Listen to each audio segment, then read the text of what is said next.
Hello साथियों, मैं सौरभ कुमार सिंह और शिक्षक बहाली के मुद्दे पर लगातार जिस प्रकार से शिक्षा विभाग और बीपीएससी काम कर रही है,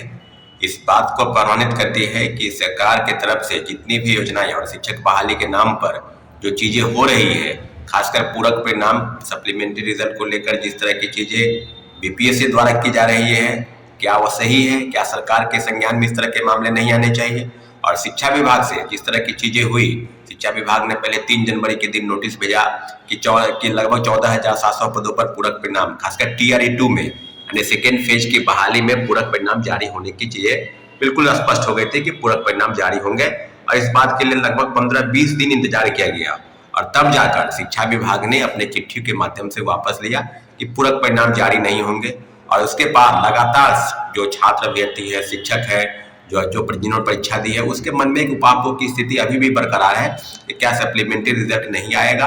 तो कल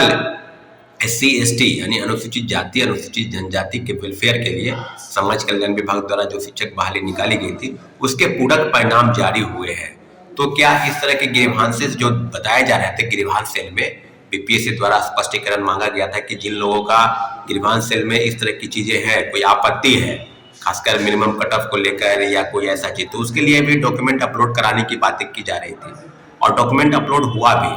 तो सारी चीजें अब बिल्कुल इस बात को प्रमाणित करती है कि क्या बीपीएससी द्वारा और शिक्षा विभाग द्वारा जो घालमेल किया जा रहा है, और घालमेल कहने के संदर्भ में कि सप्लीमेंट्री रिजल्ट जैसा साथियों आपको पता है कि TRE-1 में भी सप्लीमेंट्री रिजल्ट को लेकर लगातार घमासान मचा था, चाहे वो गर्दनीबाग धरना स्थल से हमारे शिक्षक साथी हम लोग बैठे थे, उसके बाद बीपीएससी का भी घेराव किए, शिक्षा विभाग भी गए, लेकिन सुनने के लिए कोई भी न विधानसभा के अध्यक्ष, न प्रतिपक्ष के नेता,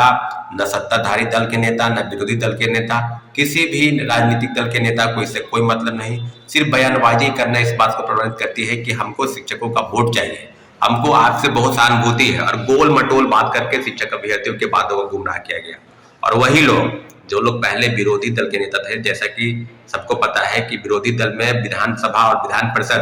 दोनों के विरोधी दल के नेता सम्राट चौधरी और श्री विजय सिन्हा जी आज बिहार के उप मुख्यमंत्री बने हैं। तो उप मुख्यमंत्री कहने का मतलब है कि बिहार में अभी एनडीए की सरकार है। तो क्या शिक्षक अभ्यर्थियों के पूरक परिणाम के लिए जो माननीय पूर्व उप मुख्यमंत्री श्री सुशील कुमार मोदी का बयान आप अगर आप देखेंगे, उन्होंने स्पष्ट कहा था कि 40,000 पदों पर पूरक परिणाम जारी होने चाहिए। और जिलों से जो फर्जीवाड़ा का डाटा है, वो डाटा आंकड़ा अगर आप देखेंगे तो कई जिलों से, अभी भी कई जिलों की सूची आई है कि शिक्षक अभ्यर्थी फरार चल रहे हैं, कहीं इतने गलत प्रमाण पत्र के आधार पर जो नियुक्त हो गए हैं उनको बाहर किया जा रहा है, सीटेट फेल, STT फेल, स्नातक के कई फर्जी डिग्री, डोमिसाइल की डिग्री फर्जी,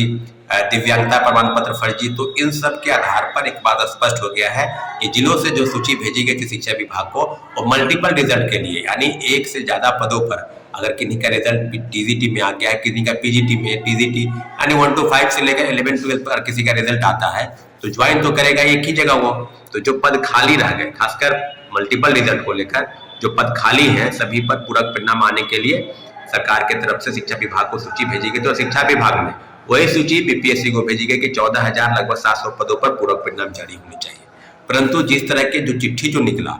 परसों एक चिट्ठी निकला शिक्षा विभाग के माध्यमिक शिक्षा के निदेशक के तरफ से कि कोई भी अगर आंदोलन, पूरक परिणाम किसी भी हाल में अब जारी नहीं होगा, परंतु कोई भी अगर आंदोलन करते हैं चाहे शिक्षक अभ्यर्थी, तो उनको चिन्हित किया जाएगा। जैसा कि साथियों पता है कि हजारों की संख्या में शिक्षक अभ्यर्थी पहले भाजपा के जो प्रदेश कार्यालय वहां पर, JDU कार्यालय भी गए, RJD कार्यालय भी गए, और सब जगह से उनको मारपीट कर भगाया गया, फर्जी FIR की धमकी दी गई, पुलिस बल प्रमुख द्वारा इनको वहां से भगाया गया। तो क्या शिक्षक अभ्यर्थियों की वो मांग बिल्कुल जायज नहीं है? क्या सरकार के तरफ से जो बातें विरोधी दल के नेता के तौर पर या विपक्ष के नेता के तौर पर आप बोलते थे, और सत्ता में आने पर वही चीज आपका मौन पर धारण हो गया है? तो सभी चीजों पर इतना जरूर है कि सरकार की तरफ से जो भी लेट लतीफी हो रही है उसका खामियाजा निश्चित रूप से एनडीए की जो सरकार है और जो भी वर्तमान में काम कर रही है, सभी पर कहीं न कहीं उठाने की जरूरत है।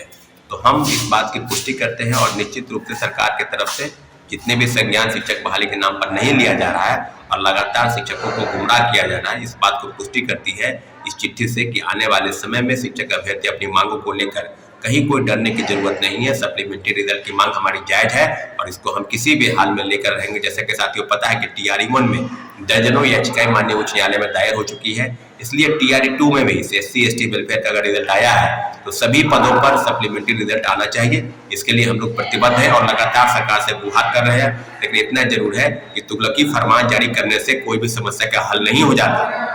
यहाँ तक की समस्या बढ़ती भी है। इसलिए सभी पदों पर पूरक परिणाम जल्द से जल्द जारी हो।